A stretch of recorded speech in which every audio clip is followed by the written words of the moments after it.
चलो, my name is Puneet Kumar. Now I will start you how to SEO and digital marketing work.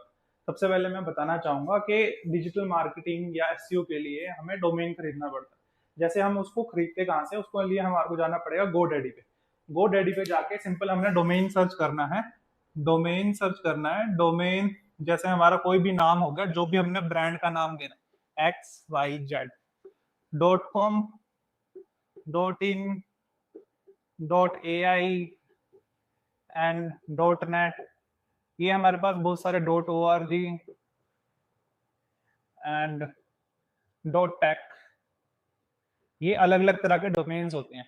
मैं आपको normally बताना चाहूंगा, जो यूनिवर्सल होता है वो .com होता है। ये यूनिवर्सल है। ये हमारे लिए मेन डोमेन, अगर मैं चाहूंगा कि हमें पूरी वर्ल्ड में रैंक करना है, not only for the country specific, तो ये .com हम प्रेफर करेंगे। .in क्या है? .in स्पेसिफिकली इंडिया के लिए है, स्पेशल फॉर इंडिया। जैसे अगर ये इंडिया के लिए, अगर मेरे पास कनाडा के लिए होगा, तो मुझे कनाडा के लिए कौन सा डोमेन खरीदना पड़ेगा? जैसे किसी भी कंट्री का नाम होता है, कनाडा का स्पेलिंग क्या स्टार्ट होता है? CA से, तो सबसे पहले लास्ट में क्या लग जाएगा? .ca। यानी कि मेरा डोमेन का नाम क्या हुआ? XYZ.ca। अगर ऑस्ट्रेलिया का खरीदना होगा तो सिंपल आ जाएगा XYZ.com.au। यानी कि कंट्री के फर्स्ट 2 डिजिट से यूज होते हैं। तो ये हमारे को डोमेन का क्लियर हो गया। ठीक है, बंद कर देता हूँ।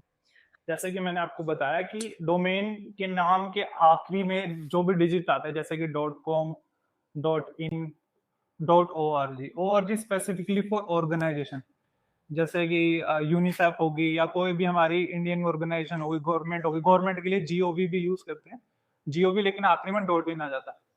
ये तो हमारे हो गए डोमेन स्पेसिफिक। लेकिन डोमेन के बाद क्या? खाली क्या हम डोमेन खरीदेंगे? .com हमने खरीदा, क्या वेबसाइट चल जाएगी? बिल्कुल भी नहीं।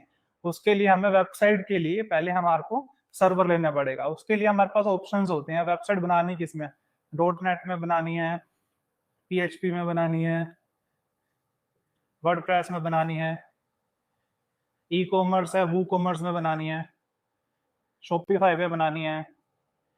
तो इसके लिए हमारे को सर्वर लेने पड़ेंगे। तो सर्वर कहाँ से मिलते हैं? सर्वर के लिए आपके पास बहुत सारे सर्वर की वेबसाइट है। गोडैडी भी आपको सर्वर प्रोवाइड करता है। ठीक है, तो सर्वर के लिए गोडैडी से भी ले सकते हो, AWS से भी ले सकते हो, Amazon के सर्वर हैं, आपके लाइनक्स के सर्वर आप माइक्रोसॉफ्ट के भी ले सकते हो। ठीक है, एंड डेडिकेटली सर्वर लेने हैं तो ब्लू होस्ट से ले सकते हो। बहुत सारे सर्वर के ऑप्शन मिल जाएंगे। मैं आपको रेकमेंडेड करूंगा कि आप अपने हिसाब से भी ले सकते हैं, कोई इशू नहीं है। मेनली जब भी सर्वर लेना है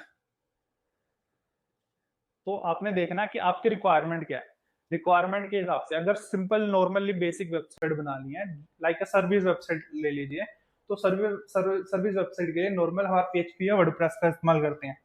70 to 80% वेबसाइट हमारी वर्डप्रेस में बनती है, क्योंकि मोस्ट ऑफ द सर्विस जो हमारी होती है सर्विस वेबसाइट होती है। तो सर्विस वेबसाइट के लिए डेडिकेटली वर्डप्रेस सर्वर कर सकते हो। शेयर्ड भी खरीद सकते हो। शेयर्ड सर्वर में क्या इशू रहता है?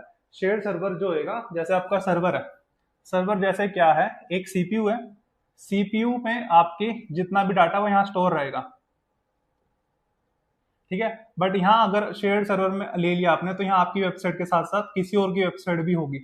अगर उसकी वेबसाइट में कुछ इशू होता है शेयर्ड में, तो वो आपके वेबसाइट पे भी आने के चांसेस है। तो शेयर्ड की जगह मैं आपको रेफर करूंगा, आप डेडिकेटली सर्वर लेने पड़ेंगे। डेडिकेटली वेबसाइट सर्वर, इसमें सिर्फ आपकी वेबसाइट रहेगी, ओनली योर। ठीक है, तो सर्वर के साथ साथ एक और चीज भी जरूरी होती है, होस्टिंग करना। होस्टिंग मेनली सर्वर प्रोवाइडर भी कर देते हैं, सर्वर प्रोवाइडर भी होस्टिंग भी देते हैं। लेकिन चाहे तो आप क्लाउडफेयर पे भी कर सकते हो। क्लाउडफेयर सुना होगा आपने। क्लाउडफेयर क्या है? क्लाउडफेयर फ्री में है। फ्री में जैसे हमें लाइनक्स के, AWS के, गोडैडी के कोई भी सर्वर लेते हैं, तो इसमें SSL का इशू हो जाता है, क्योंकि ये बिटनामी सर्वर होते हैं। इनमें बिटनामी सर्वर्स में हमेशा SSL का इशू आएगा। तो SSL प्रोवाइड करने के लिए हमें थर्ड पार्टी से SSL लेना पड़ता है। या तो आप थर्ड पार्टी से SSL बाय करो, जो कि हमें गोडैडी भी प्रोवाइड करता है, या फिर हम डायरेक्ट क्लाउडफेयर से भी SSL यूज कर सकते हैं। एक तरह से होस्ट हो गया। होस्टिंग जैसे कोई भी स्टेज है, कोई भी प्रोग्राम होता है, उस पर जो भी क्या कर रहा होता है, वो प्रोग्राम को मैनेज कर रहा होता है। होस्ट आ रहा है, देन डाटा आपकी वेबसाइट पे दे रहा है, सर्वर पे दे रहा है, देन आपके जो वेबसाइट पे है। तो ये ऐसे काम कर, ठीक है।